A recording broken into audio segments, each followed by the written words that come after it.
श्री राधे राधे, हरे कृष्णा।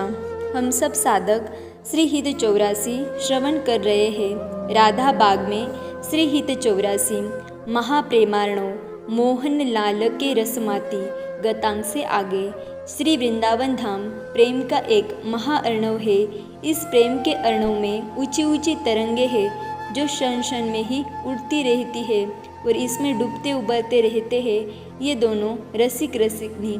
इनकी सखियाँ इस प्रेम सागर की तरंगों में जब भीगती है तब तो ये और उन्मत्त हो उठती है। तरंगे विचित्र है, विलक्षण है, चमत्कृत कर देने वाली है। मिल रहे हैं दोनों के हृदय से हृदय मिले हैं, अंगों से अंग मिले हैं, सांसों से सांसें मिली है। तभी पुकार उठती है श्री राधा, हाँ नाथ, हाँ प्रीतम, हाँ प्राण प्यारी, मैं यही हूँ। श्याम सुंदर हृदय से लगाते हुए कहते हैं अपनी प्यारी को, क्या अद्भुत तरंगे हैं। आप ऐसे उन्मत्त प्रेम की कल्पना कर सकते हो।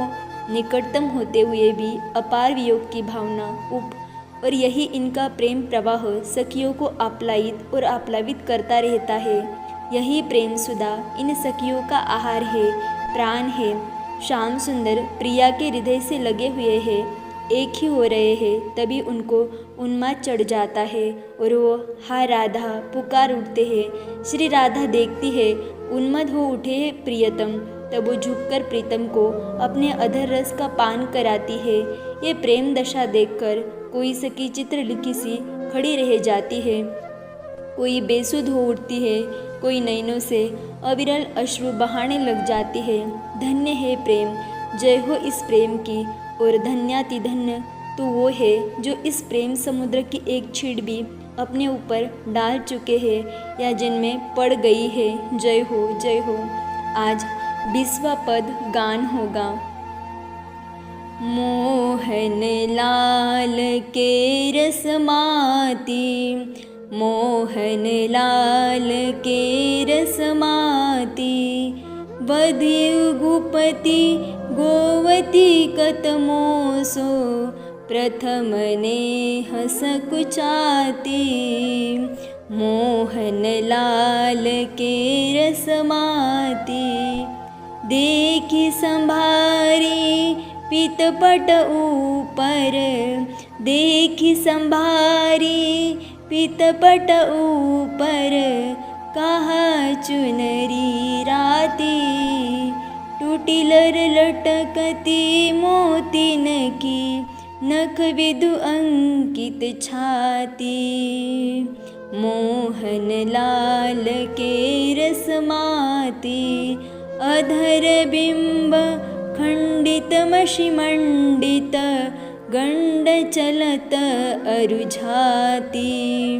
अरुण नैन घुमत आलस जुत, कुसुम गलित लटपाती। मोहन लाल के रसमाती, आजु रहसी मोहन सब लूटी, विविध आपुनी थाती। श्री हरिवंश वचन सुनि भामिनी, भवन चली मुसिकाती। मोहन लाल के रसमाती, मोहन लाल के रसमाती। हरि नाम जप के साथ वाणी जी के पदों का गान ये भी आवश्यक है, क्योंकि पद में लीला का चिंतन होता है जिससे ध्यान बनता है। नाम और ध्यान ये दोनों हो तो फिर और कुछ नहीं चाहिए। ध्यान। प्रभात की वेला है, मंद सुगंध समीर बह रही है, पक्षियों ने चहकना शुरू कर दिया है, अरुणोदय होने वाला है। तभी श्री जी उठी। श्याम सुंदर सोए हुए हैं, अभी ही तो सोए हैं, पूरी रात ये सोए कहाँ है। सोते हुए भी कितने सुंदर लग रहे हैं। श्री जी ने अपने बिखरे केशों को बांधा। ये बांधते हुए भी अपने प्रियतम को ही निहार रही है। झुककर एक बार और चूम लिया है लालजू के कपोल को श्री जी ने। श्याम सुंदर ने सोते श्री जी को आलिंगन देकर अपनी ओर फिर खींचना चाहा, पर नहीं। श्री जी ने श्याम सुंदर के कपोल में हल्की थपकी दी और वो उठ गई। वो उठी इसलिए कि कहीं सखियाँ न आ जाए। उन्होंने अपने सुंदर गौर अंगों को छुपाया, पर जल्दी में पीताम्बर को ओढ़ लिया और अपनी लाल चुनरी वही छोड़ दी और बाहर आ गई। बाहर जब आई तब सखियों का झुंड वहाँ खड़ा दिखाई दिया। वो सब भीतर ही आने वाली थी। उन सबको देखकर एक बार और श्रीजी ने अपने आप को संभाला, अपने अंगों को ढका। यह देखकर सखियाँ मुस्कुराई, श्रीजी शर्माई। तब हित सखी आगे आकर बोली, अरे मेरी राधा प्यारी, कैसे मत हो रही हो। यह सुनकर श्रीजी और शर्मा गई। उन्होंने दृष्टि नीचे कर ली और मंद मुस्कुराने लगी।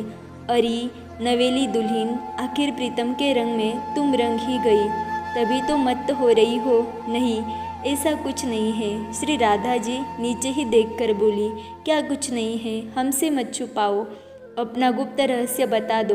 वैसे नहीं भी बताओगी तो भी हम समझ ही गई हैं। क्या समझी हो? श्रीजी ने फिर पूछा। तुम्हारी आंखें मत है, यह बता रही है कि प्रथम प्रीतम मिलन में क्या क्या हुआ है।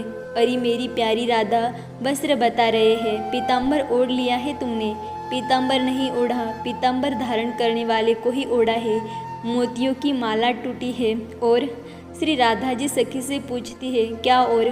बोल। सखी हंसती है और अपनी प्यारी की बलैया लेकर कहती है, सुनना भी चाहती हो और नहीं सुनने का स्वांग भी कर रही हो।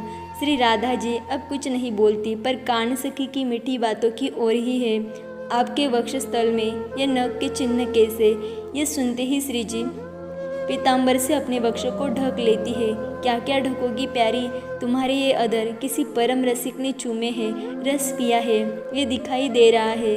श्री राधा जी ये सुनकर असहज सी हो जाती है, पर सखियाँ छेड़ना छोड़ती नहीं है। वो कहती है, बेनी ढीली हो गई है।